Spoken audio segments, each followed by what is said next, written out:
It's good, family. So, we just finished week 9 of the Artist Way.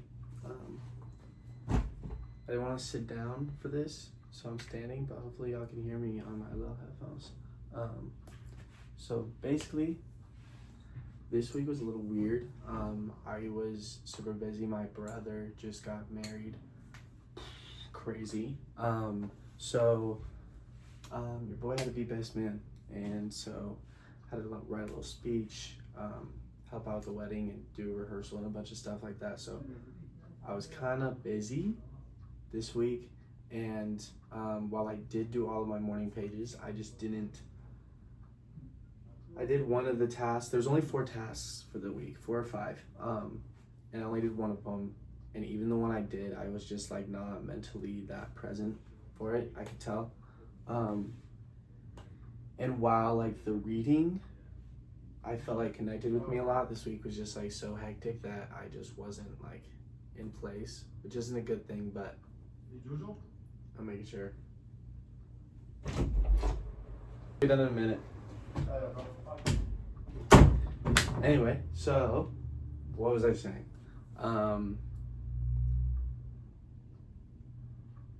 Also, I'll just show you. Hey, roommate just gave me a new fleece, except I might have an ex-girlfriend that has the same exact one. Except I think it was different, so it should be chill, right? It's calm, regardless. So, where was I? So yeah, I just didn't feel that present this week, just because of everything going on. I also just started a job, so I had like I had a 4-hour in orientation meeting for my job where we just sat there and went through like 120 million slides. That was rough. That was really rough. I thought it was gonna be like 30 minutes, and I went in there, no food in my stomach. And yeah, just sat through that whole thing. And then we were told that we would get a piece of candy if we got 100 on the little quiz at the end. So I actually paid attention, and then guess what? I got 100 on the freaking quiz, and he did a raffle and didn't even pull my name, so it didn't even matter. None of it mattered. So anyway, had to vent about that for a second. Anyway, like I was saying, I did resonate with the reading. I just wasn't locked in, as some would say. But the first chapter was about fear, and the title of this week was Recovering a Sense of Compassion. Fear was the first chapter, and the first thing it talks about is how blocked creatives will a lot of the time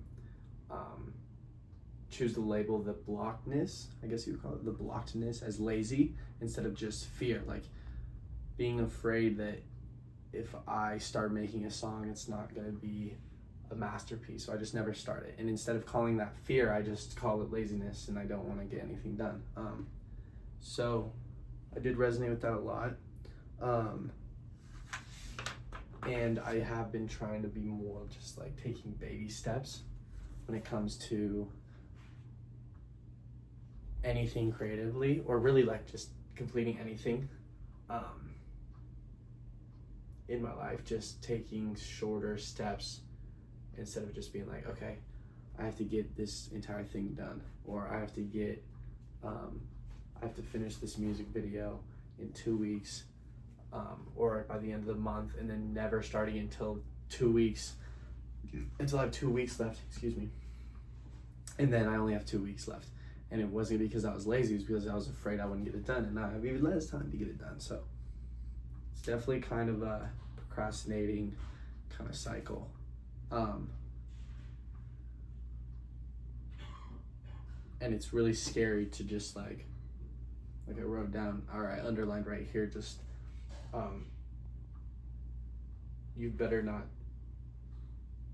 be just an artist, you better be a great artist if you're gonna go against like your parents telling you that you should go to school, or just any family member telling you that you should go to school instead of pursuing art, or get a real job instead of pursuing art. So if you even have the slightest want to go against that, you better be fucking incredible at whatever it is you're pursuing.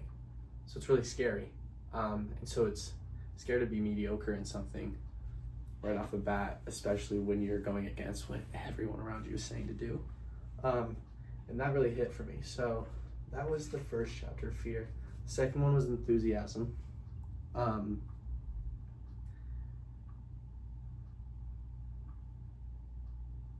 And Julia kind of compared discipline and enthusiasm a little bit in this, where when you think about, like, if you ever watched like literally any artist interview, especially rappers, because they have best egos, they always say how much like effort and how much time and how much work they put in, which they definitely did. I'm not saying they didn't at all, but Julia kind of talks about how it's not really that true of a statement to say that being an artist requires a lot of discipline, because, and I'm guilty of this in high school, where I would wake up at like 4 a.m. and to finish making the beat I made last night before I went into school, or finish a verse before I went into school, finish writing, whatever.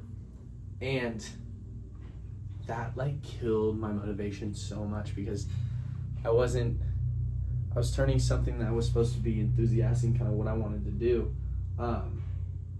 Like, instead of operating out of self-will, I was operating out of like disciplinary, like, you need to get this done, this done, this done. So that kind of killed it for me. So the thing with being an artist is like what Julia kind of says. You gotta treat it like a kid. Like, what kind of kid wants to wake up at 400 hours and get started on their arts and crafts? Like, that doesn't make any sense. So so like she says here as well, like, that's not to say you won't get up at 6 a.m. and start doing something. Maybe your inner artist wants to get up early and make some fucking breakfast and eggs, right? That happens. Like, that's not what she's kind of saying. She's just saying to kind of throw that discipline and that pressure on it, is what I kind of took from it, is what kills, is what can kill your creativity a little bit. But yeah, the next one was creative U-turns, and some examples of those would be a screenwriter has an agent interested in repping a script with just a few changes, and then he doesn't end up making those changes, so they don't end up doing it because for whatever reason, maybe they thought it's too much work, maybe they thought it wasn't going to be good enough once they made the changes still, and then they get scrapped completely, so they didn't even want to chance it, and they just like even being recognized for it. Or a painter is invited to a group show, his first group show, but picks a fight with a gallery owner. So yeah, just like getting opportunities and self-sabotaging.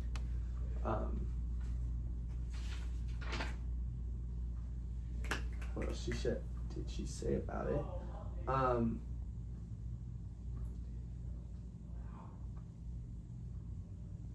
Okay, this guy.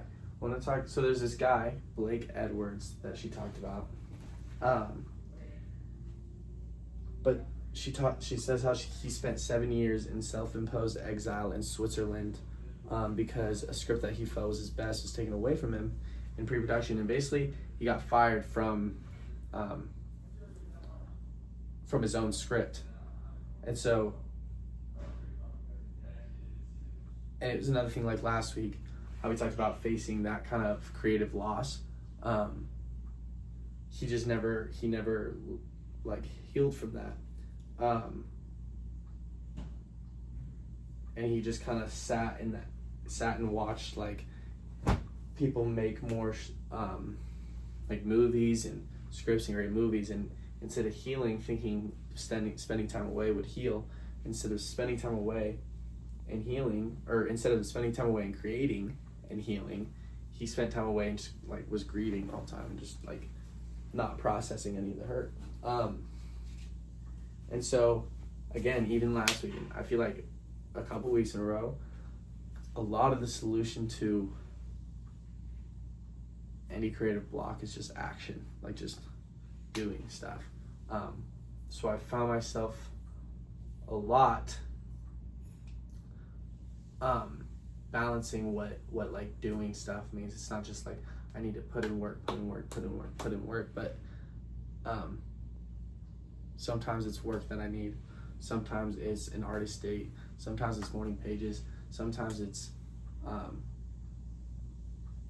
making music. Sometimes it's filming videos. It's just like whatever. I'm getting better at just listening, I guess. Is what I'm trying to say, to what actions that I need myself to get through the like creative blocks or the laziness, which is actually just fear. You know what I'm saying? So there's a little exercise that she did in the next chapter that's called Blasting Through Blocks, or that's the chapter name. So what we did for the exercise, list any resentments, anger that you have in connection with this project, or I should start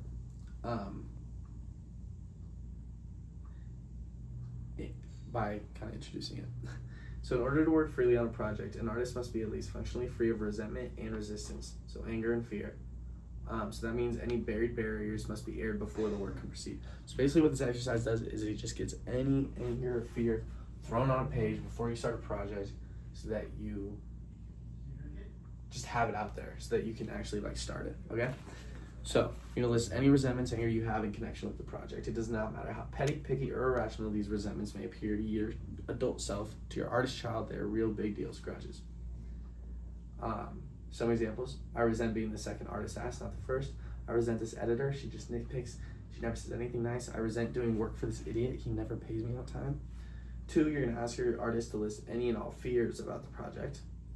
I'm afraid the work will be rotten and I won't know it. I'm afraid the work will be good and they won't know it. I'm afraid all my ideas are hackneyed and outdated. 3, ask yourself if that's it. If there's any stupid things, write it down. 4, ask yourself what you stand to gain by not doing the piece of work. For example, if I don't write this, no one can hate it. If I don't do this, my jerk editor will worry. If I don't paint this, sculpt this, I can criticize others knowing I can do better.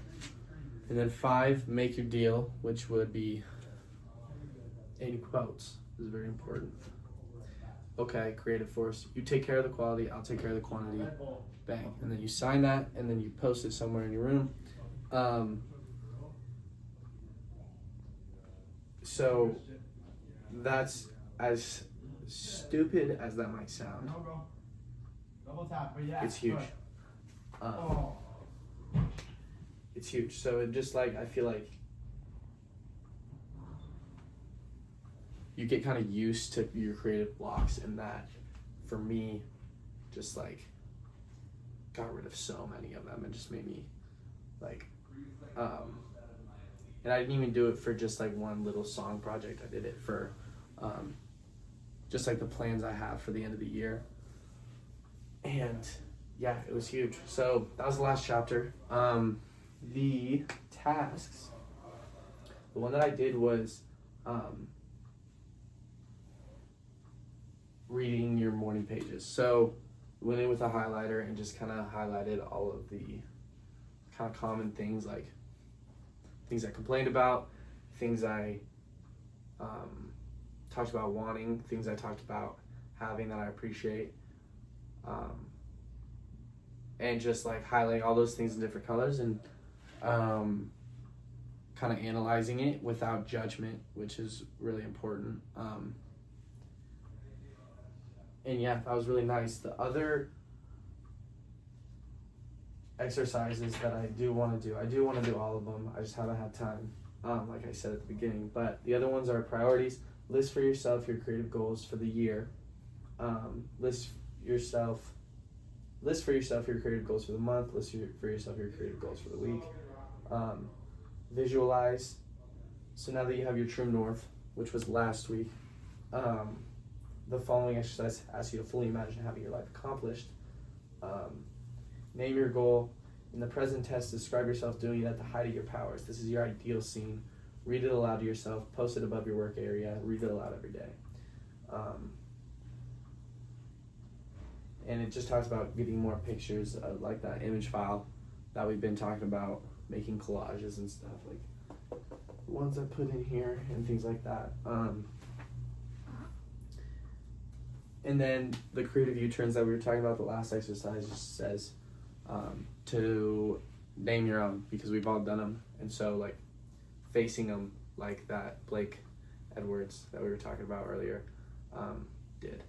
And so just kind of healing from that. So that was the last task that I want to do that I haven't done yet.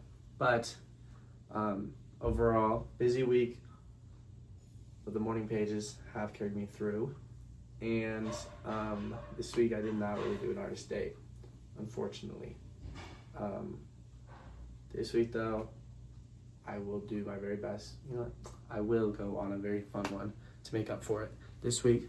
Thank you guys for watching. I will see you next week for week 9, and then the week 10, the week after that, Sunset Smoke drops. So get hyped for that. Thank you guys for watching. Peace.